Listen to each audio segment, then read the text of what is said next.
Bonjour et bienvenue dans Couture Tranquille, le podcast qui t'accompagne pas à pas sur ton chemin de couture avec douceur, confiance et simplicité. Je suis Séverine, créatrice du blog Bulle de créativité. Et ici, je t'emmène dans un espace doux, tranquille, loin de la course du quotidien, où la couture devient un moment à soi, un moment de calme, de joie et de confiance. Installe-toi confortablement, on commence. Aujourd'hui, j'ai envie de parler d'un sujet un peu différent.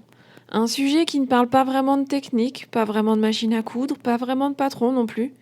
Mais pourtant, je pense que c'est quelque chose de très important quand on aime la couture. J'aimerais qu'on parle du fait d'observer, de ressentir et de noter ses envies couture. Parce qu'on a souvent tendance à penser que la couture, c'est faire, produire, avancer, terminer des projets. Mais parfois, la couture peut aussi être un espace où on prend le temps d'écouter ce qui nous attire vraiment. Et l'été est peut-être la période parfaite pour ça. Quand on débute en couture, et même après plusieurs années, on peut vite tomber dans une sorte de consommation d'idées. On regarde Pinterest, YouTube, Instagram, des patrons, des tissus, des vidéos d'10 projets à coudre cet été, des tendances, des nouveautés. Et au bout d'un moment, on ne sait même plus vraiment ce qu'on a envie de coudre nous. On voit plein de choses, mais on ne ressent plus grand-chose.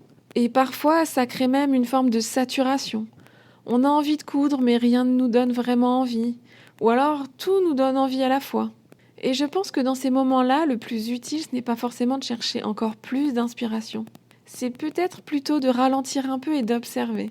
Observer ce qui nous attire naturellement. Par exemple, quels tissus te donnent envie de les toucher ? Quelles couleurs reviennent souvent dans ce que tu aimes ? Quels vêtements tu choisis toujours dans ta garde-robe ? Quels détails attirent ton regard sans même que tu t'en rendes compte ? Parfois, on découvre qu'on aime énormément les choses simples, ou les matières naturelles, ou les vêtements confortables, ou les accessoires pratiques, ou au contraire les imprimés joyeux et colorés. Et ce qui est intéressant, c'est qu'il n'y a pas de bonne réponse. Le but, ce n'est pas de suivre une tendance couture, le but, c'est de mieux comprendre ce qui nous fait du bien à nous. Je trouve que la couture devient beaucoup plus agréable quand on commence à créer à partir de ça.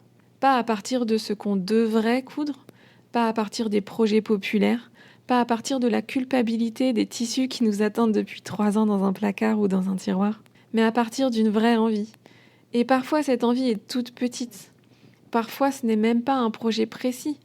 C'est juste, j'ai envie de légèreté, j'ai envie de douceur, j'ai envie de couleurs claires, j'ai envie de quelque chose de simple, j'ai envie d'un moment calme. Et honnêtement, je pense que ces envies-là méritent aussi d'être écoutées.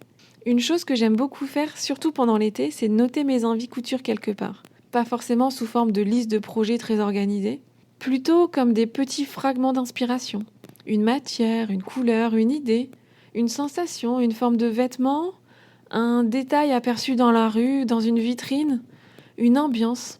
Alors ça peut être dans un carnet, dans le téléphone, sur Pinterest, ou même sur un simple bout de papier. Le but, ce n'est pas de tout réaliser ensuite. Le but, c'est de garder une trace de ce qui nous appelle naturellement. Et souvent, quand on fait ça régulièrement, on commence à voir des choses revenir. Des thèmes, des envies récurrentes, un style, une atmosphère. Et ça peut énormément aider quand on ne sait plus quoi coudre. Parce qu'au lieu de chercher des idées partout, on peut revenir à soi. Je pense qu'il y a quelque chose de très reposant dans le fait d'autoriser la couture à exister sans objectif de performance. Sans chercher à être productive, sans chercher à rentabiliser son temps, sans vouloir progresser le plus vite possible. Juste observer, ressentir, imaginer. La créativité a aussi besoin de silence parfois, et je trouve qu'on ne le dit pas assez. On parle beaucoup de motivation, de productivité, d'organisation, mais très peu du fait que les idées ont besoin d'espace pour émerger. Alors si en ce moment tu te sens un peu bloqué ou fatigué, ou perdu parmi toutes les inspirations couture, peut-être que tu n'as pas besoin de faire plus. Peut-être que tu as simplement besoin de ralentir un peu et de te reconnecter à ce qui te plaît vraiment. Même si ça semble flou, même si ça semble inutile, même si ça ne débouche pas immédiatement sur un projet, parce que cette phase-là fait aussi partie de la couture. Et parfois, ce sont juste ces moments plus calmes qui redonnent ensuite le plus d'élan. J'espère que cet épisode t'aura donné envie de t'écouter un peu plus cet été dans ta pratique de la couture. Si tu le souhaites, tu peux partager en commentaire ou par message quelles sont les envies couture qui reviennent souvent chez toi en ce moment. Je serais vraiment curieuse de le savoir. Je te souhaite une belle journée et surtout une couture douce et tranquille. Si cet épisode t'a plu, tu peux t'abonner au podcast pour ne pas rater les suivants, ou le partager avec une amie qui aurait bien besoin d'un petit moment à elle. Et si tu veux prolonger l'expérience, tu peux me retrouver sur mon site Bulle de créativité ou t'inscrire à ma newsletter pour recevoir régulièrement une dose de douceur et d'inspiration couture. Je te souhaite une très belle journée et je te dis à bientôt dans Couture Tranquille. Ciao!